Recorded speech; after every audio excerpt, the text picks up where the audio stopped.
అనిత ఒక చిన్న గ్రామంలో తన తల్లితో పాటు నివసించేది. రోజు ఆమె తన ఇంటి నుండి పాఠశాలకు 3 కిలోమీటర్లు నడిచేది. కొత్త పుస్తకాలు కొనే స్తోమత లేక తను ఇతరులు ఇచ్చిన పాత పుస్తకాలనే చదివేది. వాళ్ళ ఇంట్లో కరెంట్ లేనప్పటికీ ఒక చిన్న కిరోసిన్ ల్యాంప్ పెట్టుకొని మరీ చదివేది. అనిత వాళ్ళ అమ్మ ఇలా అనేది, తల్లి, మన పరిస్థితి చెక్కబడాలి అంటే మనం కష్టపడుతూనే ఉండాలి. కష్టపడితేనే ఫలితం ఉంటుంది. నీ కలల పట్ల నమ్మకం పెట్టుకో అనేది. అనిత వాళ్ళ అమ్మకి సహాయం చేస్తూనే బాగా చదువుకునేది. స్కూల్లో వాళ్ళ స్నేహితులు తన పరిస్థితిని చూసి నవ్వుతున్నా, ఎగతాళి చేసినా ఏం పట్టించుకోలేదు. 1 సంవత్సరం తర్వాత అనిత డిస్ట్రిక్ట్ ఫస్ట్ వచ్చింది. అధికారులు ఆమెకి స్కాలర్షిప్ ఇచ్చారు.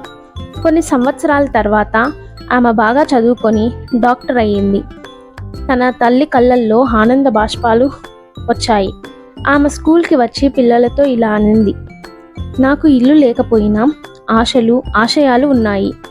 ఇవే నన్ను ఇంతవరకు తీసుకొచ్చాయి. ఈ కథలో మనకి నీతి ఏంటంటే, మన పరిస్థితులు మన భవిష్యత్తును నిర్ణయించవు. కృషి చేసి పట్టుదలతో ఉంటే ఎంత దూరమైనా వెళ్ళవచ్చు.